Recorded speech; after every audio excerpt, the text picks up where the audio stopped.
That's what men, create movements. And then the moment that they could create a movement, they could manipulate also the crowd. So that's why we have to be careful. What's the community that I'm part of?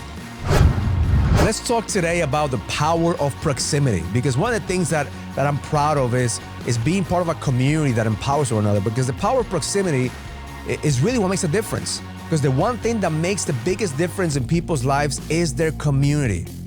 Your community is going to dictate how far you go in life.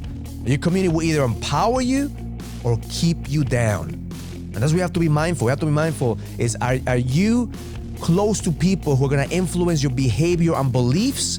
Is your community influence you to be better, or is your community influence you to become the victim? Because it's in our DNA to desire to be part of a community. It's in our DNA to be part of a tribe. Our primal need is to belong to a tribe. Our primal desire is to be part of something. And we will betray our values to get acceptance.